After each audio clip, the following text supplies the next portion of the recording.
Hello student, last lecture में हमने study किया था Newton formula for velocity of sound. Newton ने साउंड की वेलोसिटी कैलकुलेट की, v is equal to 279.9 metre per second at NTP। ये हमने स्टडी किया, लेकिन ये वैल्यू रॉन्ग है। कितने 16% से रॉन्ग है, 16% से रॉन्ग है। तो अब ये रॉन्ग क्यों आई, उसका रीज़न हमें फाइंड करना है। उसको करेक्शन किसने किया? लैप्लास ने करेक्शन किया। उसको करेक्शन किसने किया? लैप्लास ने किया। तो वो लैप्लास करेक्शन क्या है, ये अब हमें देखना है। देखो, जब लॉन्गिट्यूडनल वेव मीडियम में ट्रैवल करती है तो मीडियम किस में डिवाइड हो जाता है? Compression and rarefaction. न्यूटन ने कहा था कि ये लिटिल बिट स्लो प्रोसेस है, ये स्लो प्रोसेस है, इसलिए ये प्रोसेस को उसने क्या कहा था? ये आइसोथर्मल प्रोसेस है, उसमें टेम्परेचर कांस्टेंट रहता है। अब लैप्लास ने क्या कहा? According to Laplace the generation of compression and rarefaction is not slow. जब साउंड ट्रैवल करता है तो कॉम्प्रेशन एंड रेयरफेक्शन बहुत ही फास्ट क्रिएट होते जाते हैं। ये स्लो प्रोसेस नहीं है। It is not a slow process but it is a rapid process. ये कौन सा प्रोसेस है?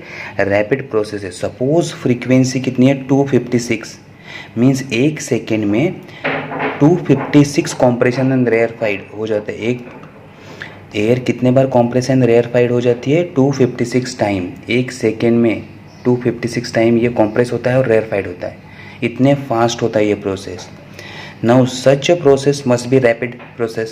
Such process must B rapid process. अगर इतने फास्ट होता है 256 टाइम्स इन सेकेंड तो बहुत फास्ट प्रोसेस है। Such process must be a rapid process. Heat produce during the compression and the lose during rarefaction, this is does not get sufficient time to dissipate. Due to this total heat content remain the same. अब इसको समझो। जब मैंने कहा था, पिछली बार आपको समझा था, जब कॉम्प्रेशन होता है तो क्या क्रिएट होता है? हीट। और जब रेयरफेक्शन होता है तो हीट लूज हो जाती है। लेकिन ये इतना फास्ट प्रोसेस है, जो भी हीट क्रिएट होती है और लूज होती है उसको टाइम ही नहीं मिलता। उसको लूज़ होने के लिए टाइम ही नहीं मिलता। मीन्स जितनी भी हीट है वो सिस्टम में एज इट इज़ रहती है, वो चेंज ही नहीं होती। वो बाहर निकल, अगर हीट इंक्रीज़ होगी तो वो बाहर नहीं जाती, अगर हीट डिक्रीज़ हो गई तो वो सराउंडिंग से हीट एब्जॉर्ब नहीं कर पाती। इतने फास्ट ये प्रोसेस हो रहा है। तो जो भी हीट है सर उस सिस्टम में वो हमेशा कांस्टेंट रहती है, डेसिपेट होती नहीं है। जब हीट किसी भी सिस्टम में कांस्टेंट रहती है या हीट ट्रांसफ़र नहीं होती है एक जगह से दूसरी जगह, तो उस प्रोसेस को हम कहते हैं एडियाबैटिक प्रोसेस। उस प्रोसेस को हम क्या कहते हैं? Adiabatic process. Now such process is called adiabatic process. Newton ने यही गलती की थी, उसने आइसोथर्मल प्रोसेस लिया था। उसने क्या लिया था? Isothermal process, but actually it is the adiabatic process. इसमें हीट कांस्टेंट रहता है, टेम्परेचर नहीं। इसमें क्या कांस्टेंट रहता है? हीट। टेम्परेचर मीन्स इसमें से टेम्परेचर सराउंडिंग में नहीं जाता या सराउंडिंग से हम लेते नहीं है, तो इसमें हीट कांस्टेंट रहता है। ओके, तो अब हम यहाँ इलास्टिसिटी ई का वैल्यू क्या लेंगे? Adiabatic elasticity, not isothermal elasticity. यहाँ हम क्या लेंगे? Adiabatic elasticity. हम क्या लेंगे? Adiabatic elasticity. पिछली बार हमने आइसोथर्मल इलास्टिसिटी लिया था, that is E is equal to P value put की थी, वो हमें नहीं लेना है।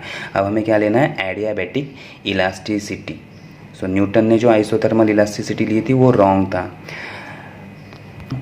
Now always remember that in isothermal process temperature remain constant. Isothermal process में क्या होता है? टेम्परेचर कांस्टेंट रहता है। While in adiabatic process there is neither transfer of heat nor of mass. Adiabatic process में क्या होता है? हीट ट्रांसफ़र नहीं होता। उस सिस्टम में जितना हीट है उतना कांस्टेंट रहता है। आपने थर्मस फ्लास्क देखा होगा, थर्मस फ्लास्क जिसमें हम गर्म पानी रखते हैं, गर्म चाय रखते हैं, उसमें हीट कांस्टेंट रहता है, डेसिपेट नहीं होता।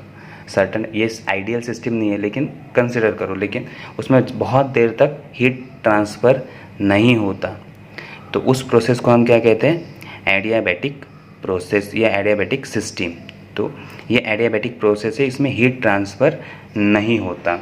अगर अब हमें देखना है कि न्यूटन का फॉर्मूला, हमारी वेलोसिटी का फॉर्मूला हमने स्टडी किया था। वेलोसिटी का फॉर्मूला क्या था? v is equal to √E/ρ density. ये हमने स्टडी किया था, लास्ट टाइम हमने स्टडी किया था। v is equal to √E/ρ। Newton ने क्या कहा था? E है आइसोथर्मल इलास्टिसिटी, लेकिन अब क्या होगा? E क्या होगा? It is adiabatic elasticity, it is the adiabatic elasticity. और रो क्या होगा हमारी, डेंसिटी, इट इज़ डेंसिटी। ये हमने लास्ट टाइम स्टडी किया था। E is the adiabatic elasticity and rho is the density. अब ई का वैल्यू हमें न्यूटन ने कितना पुट किया था, पी। अब पी को हमें रिप्लेस करना है, वो क्या आता है वो अब हम देखते हैं। The adiabatic modulus of elasticity of air is given by E is equal to gamma P. E is equal to gamma P. अब ग्यामा टर्म नया आ गया, एडियाबैटिक प्रोसेस में ग्यामा नया आ गया, E is equal to gamma P. ये हमारा मॉड्यूलस ऑफ इलास्टिसिटी है। अब ग्यामा क्या है, पी क्या है। पी तो आपको पता है, पी प्रेशर है, एंड ग्यामा है ratio of specific heats, ratio of specific heats, where P is the pressure of medium. P क्या है, pressure of medium, and gamma is ratio of specific heat of air at constant pressure to the specific heat of air at a constant volume, called adiabatic ratio. इसे क्या कहते हैं हम, adiabatic ratio.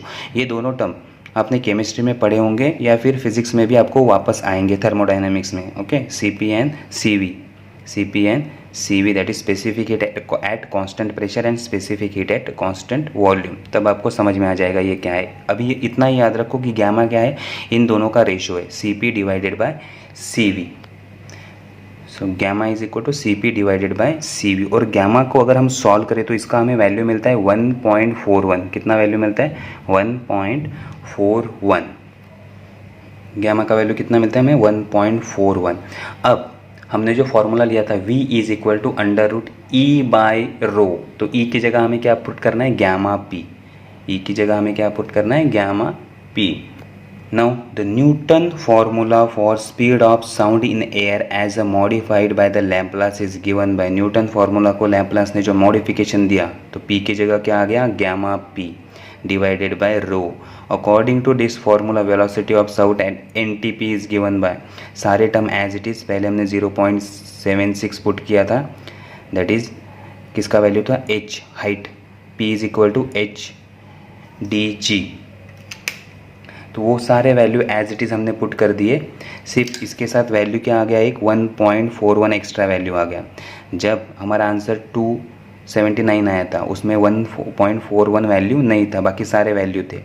तो अब क्या आ गया, 1.41 एक वैल्यू एडअप हो गया। जब हम इसको मल्टीप्लाई करते हैं और स्क्वायर रूट लेते हैं तो हमें वैल्यू कितना मिलता है, 332.3, और एक्सपेरिमेंटल वैल्यू भी कितनी है, 332 metre per second.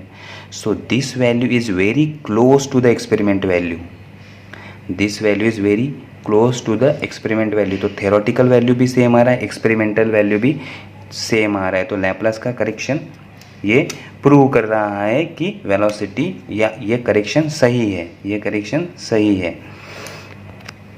Now this value is close to the agreement with the experimental value. This is very close with the experimental value as seen above.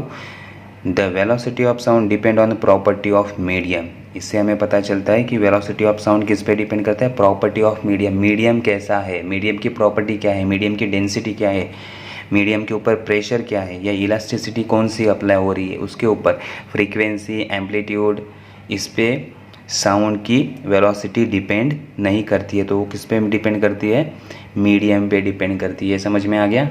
Okay, सो ये हो गया हमारा लैप्लास करेक्शन। ये भी topic easy था। Okay, so thank you. यहाँ हम stop करते हैं हमारा लेक्चर।